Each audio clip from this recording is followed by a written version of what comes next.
The story of the RMS Titanic began on March 31, 1909, in the Harland and Wolff shipyard in Belfast, Ireland. It was here that the dream of creating the largest, most luxurious passenger liner the world had ever seen came to life. Commissioned by the White Star Line as one of 3 Olympic-class ocean liners, the Titanic represented the peak of Edwardian engineering and ambition. It would take over 15,000 workers and 3 years to complete. When finished in 1912, the Titanic stretched 882 feet, 9 inches long, or over 269 meters, and stood an imposing 175 feet high. It had a beam of 92 feet, 6 inches wide, and weighed a staggering 46,328 tons. Costing around $7.5 million at the time, roughly $200 million today, Titanic was more than a ship. It was a floating symbol of progress, power, and prestige. Below the waterline were the orlop decks, used for cargo storage.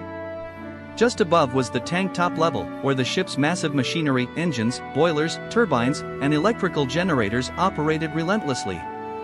Above the hull, 9 decks stretched upward.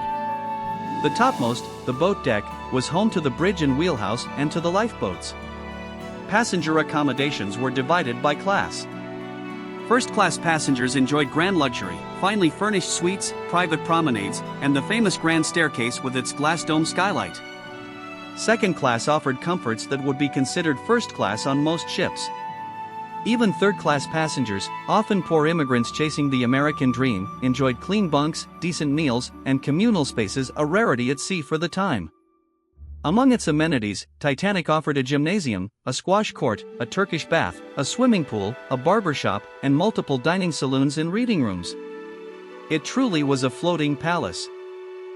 Despite all this luxury, safety was not as prioritized as it should have been. Titanic carried only 20 lifeboats, enough for about 1,178 people, less than half of the ship's total capacity of 2,240 passengers and crew. This met maritime law at the time, which had not been updated to reflect the size of new ocean liners. White Star Line believed that lifeboats were merely a means to ferry people from a damaged ship to a rescue vessel, not a system to save everyone on board. The ship's hull was divided into 16 watertight compartments, separated by bulkheads. These were designed to contain flooding if a breach occurred. It was claimed that even if 4 compartments flooded, the Titanic could still stay afloat.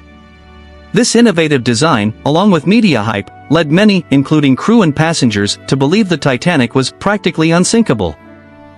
On April 10, 1912, Titanic prepared to depart from Southampton, England, under the command of Captain Edward J. Smith, a seasoned officer making what he intended to be his final voyage before retirement.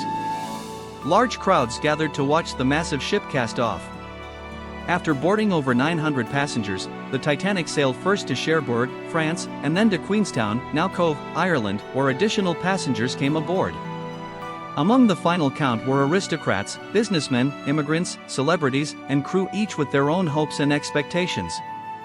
From Queenstown, Titanic set out into the open Atlantic, heading toward New York City. By April 14, the ship had been receiving multiple warnings from other vessels about iceberg activity ahead. Yet it continued at nearly full speed, a standard practice at the time for ships trying to make headlines for crossing records. That evening, the temperature dropped below freezing. The ocean was eerily calm, with no moonlight and no waves, conditions that made it nearly impossible to see icebergs in the distance.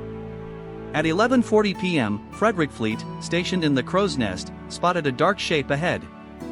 He rang the lookout bell and phoned the bridge with the now famous words, "Iceberg. Right ahead." Critically, Fleet had been forced to rely on his eyesight alone.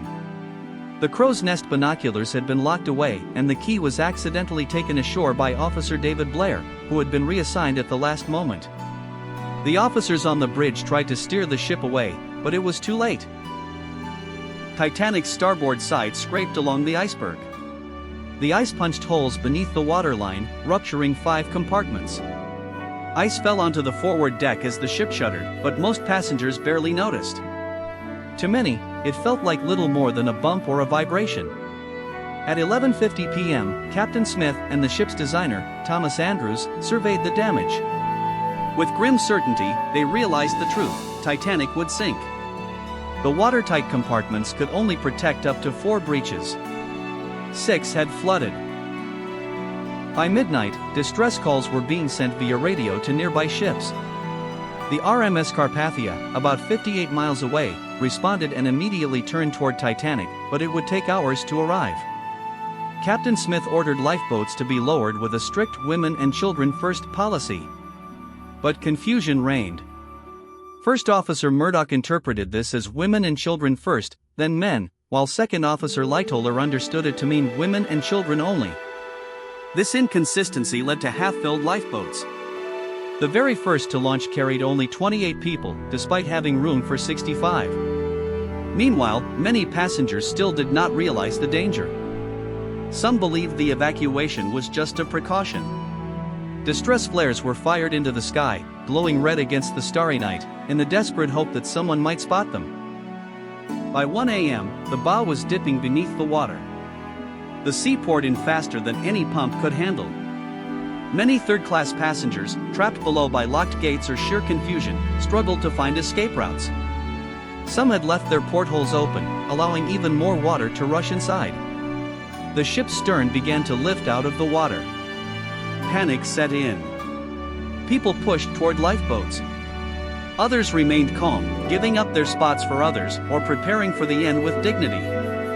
By 2:05 a.m., the final lifeboat was launched. Over 1,500 people remained on board. At 2:17 a.m., Captain Smith reportedly gave the final order, every man for himself. Soon after, the ship split in two. The stern momentarily settled before rising again, then plunged, following the bow into the icy depths.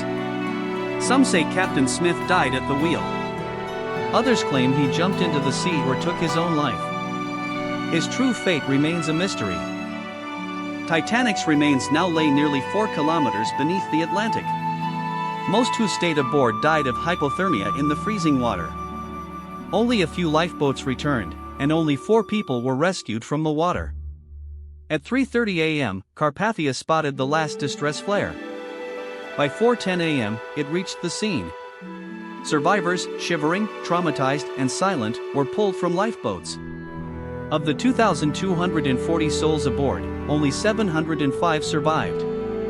Over 1,500 perished in one of the worst maritime disasters in history. The sinking of the Titanic shocked the world.